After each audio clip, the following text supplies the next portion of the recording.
Hello dear students, হরে কৃষ্ণ। আজকে আমরা পড়ব রামায়ণের অযোধ্যাকাণ্ড। বাইরে একটুখানি সাউন্ড আছে, সেই সাউন্ড যেন আমার ভয়েসকে ওভারল্যাপ না করে যায়, তাই জন্য আমি ইউজুয়ালের থেকে একটুখানি জোরে পড়ব, তাতে তোমাদেরও শুনতে সুবিধা হবে। অযোধ্যাকাণ্ড। দিন যায়, রাজা দশরথ বৃদ্ধ হয়ে পড়লেন। একদিন তিনি স্থির করলেন জ্যেষ্ঠপুত্র রামকে যৌব রাজ্যে অভিষিক্ত করবেন। মন্ত্রীদের সকলকে ডাকলেন। তাঁরা এক বাক্যে এ প্রস্তাবে সম্মতি দিলেন। মহর্ষি বশিষ্ঠ অভিষেকের যথাবিধি আয়োজন করেছেন। চারিদিকে আনন্দ কোলাহল। চাঁদের উদয় সমুদ্র যেমন উতলে ওঠে, অযোধ্যায় আজ তেমনই আনন্দের জোয়ার এসেছে। কিন্তু অযোধ্যায় সব আনন্দ বিষাদে পরিণত হলো একটি দাসীর কুবুদ্ধিতে। সে ছিল রানী কৈকেয়ীর দাসী মন্থরা। তার আরেকটি নাম কুঁজি। রাম রাজা হবে এই কথা শুনে কুঁজি ছুটল কৈকেয়ীর কাছে। খবর শুনে কৈকেয়ী খুব খুশি। বললেন, আমার ভরত যেমন ছেলে, রামও তেমনই ছেলে। খুব ভালো খবর দিয়েছিস, সেজন্য তোকে একটি পুরস্কার দিচ্ছি। এই বলে একটি অলংকার খুলে দিলেন কুঁজিকে। কুঁজি ছুঁড়ে ফেলে দিল সেই অলংকারটি আর বলল, তুমি কি বোকা মেয়ে? রাম রাজা হলে কি আর তোমাকে মানবে? তাছাড়া সে রাজা হয়েই প্রথমে তোমার ভরতকে মারবার চেষ্টা করবে। রাম রাজা হলে রামের মা কৌশল্যা হবে রাজমাতা, তুমি হবে তার দাসী। কৈকেয়ী তখন ভাবনায় পড়লেন। মন্থরা তাকে মন্ত্রণা দিল, তোমার প্রতি সন্তুষ্ট হয়ে রাজা দশরথ তোমাকে একসময় বলেছিলেন দুটি বর দেবেন। এখন সেই বর দুটি চেয়ে নাও। এক বরে তোমার ছেলে ভরত রাজা হবে, আর অন্য বরে রামের 14 বছর বনবাস। বনবাসে গেলে রাম আর তোমার ভরতের কোনো ক্ষতি করতে পারবে না। কথাগুলি কৈকেয়ীর মনঃপূত হলো। দশরথ আসছিলেন। কৈকেয়ীকে শুভ সংবাদটি দেবেন, রাম রাজা হবে। কৈকেয়ীকে তাঁর শয়নঘরে না পেয়ে তিনি এলেন রোষাগারে। দেখলেন রানী মাটিতে পড়ে আছেন। দশরথ রানীর কুশল জিজ্ঞাসা করলেন। উত্তরে কৈকেয়ী বললেন, মহারাজ, একসময় আপনি আমাকে দুটি বর দিতে চেয়েছিলেন। সেই দুটি বরই আজ আমার চাই।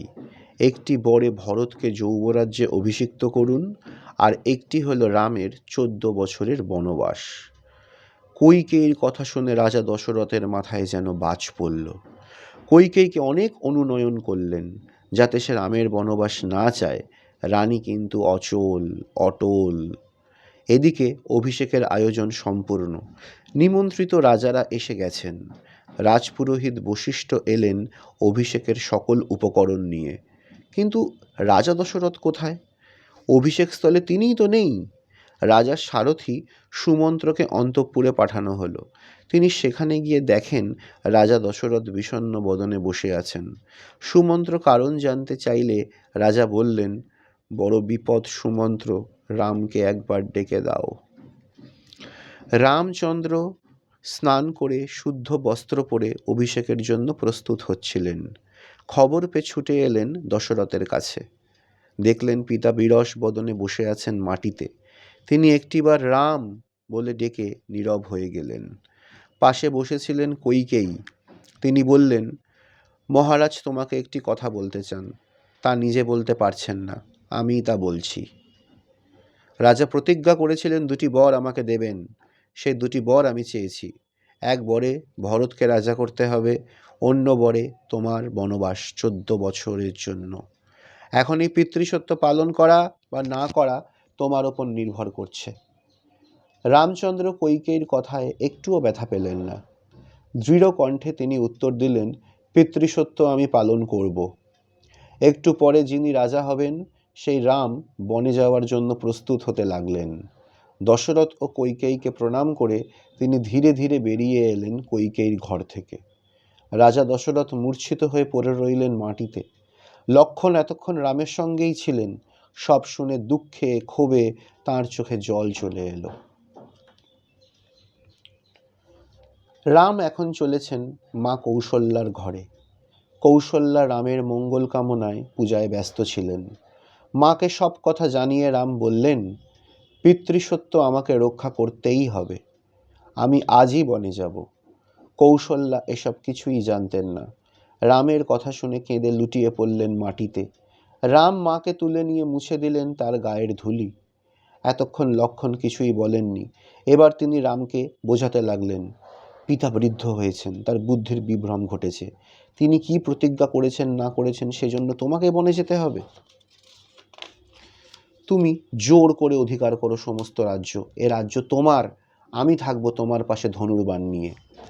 রাম তখন বললেন, লক্ষণ, আমি জানি তুমি বীর, জানি তুমি আমাকে কত ভালোবাসো, শত্রুর হাত থেকে তুমি আমাকে রক্ষা করবে সে ক্ষমতাও তোমার আছে, কিন্তু সকল মানুষকে রক্ষা করে ধর্ম, সেই ধর্মকে রক্ষা করা আমাদের প্রথম কর্তব্য। পিতৃসত্য পালনই আমার ধর্ম, তুমি তাতে বাধা দিও না ভাই। মা কৌশল্যা বুঝলেন রাম তার সংকল্পে অবিচল।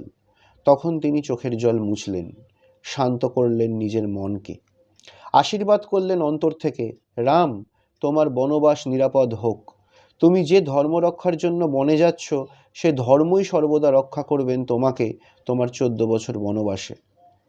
এরপর রাম গেলেন সীতার ঘরে। রাম ধীরে ধীরে সবই জানালেন সীতাকে। পিতৃসত্য পালনের জন্য বনে যাওয়ার সংকল্প তিনি নিয়েছেন এবং এ সংকল্পে তিনি অটল। কিন্তু সীতাকে থাকতে হবে অযোধ্যায়।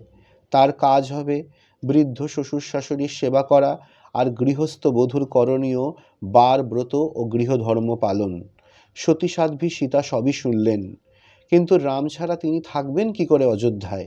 তাই সীতা উত্তরে বললেন, স্ত্রী লোকের ধর্মকর্ম পাপ পুণ্য সবই তার স্বামী, আমার ধর্ম কর্ম স্বর্গ নরক সবই তুমি, তোমার সুখে আমার সুখ, তোমার দুঃখে আমার দুঃখ, তুমি যদি আমার সঙ্গে থাকো তবে গহন বনই হবে আমার সুখের প্রাসাদ, বনের ফুল হবে আমার গায়ের অলংকার, বনবাসে আমার কষ্ট হবে না, বনবাসের সকল অসুবিধা সকল বিপদ আপদ জেনেও তোমার কাছে প্রার্থনা জানাই, আমাকে তোমার সঙ্গে নাও।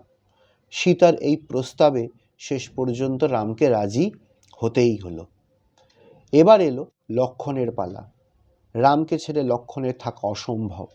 রামের দুটি পা জড়িয়ে লক্ষণ বললেন, যদি তুমি একান্তই বনে যাওয়া স্থির করো তবে আমাকে নাও তোমার সঙ্গে, ধনু হাতে চলবো তোমাদের আগে, তোমাদের পর্ণকুটির নির্মাণ করব, আহারের ফলমূল আহরণ করব, আর তোমরা যখন ঘুমিয়ে থাকবে পাহারা দেব কুটির দ্বারে। রাম মুগ্ধ হলেন লক্ষণের আন্তরিকতায়। বনে যাওয়ার জন্য প্রস্তুতি চলল। আজকে আমাদের অযোধ্যাকাণ্ড এত অবধি থাকবে। আমরা অযোধ্যাকাণ্ড আরও বেশ কিছুটা বাকি থাকলো, আমরা পরের দিন শুরু করব রাম লক্ষণ সীতার বনগমন এই জায়গা থেকে। ধন্যবাদ। হরে কৃষ্ণ।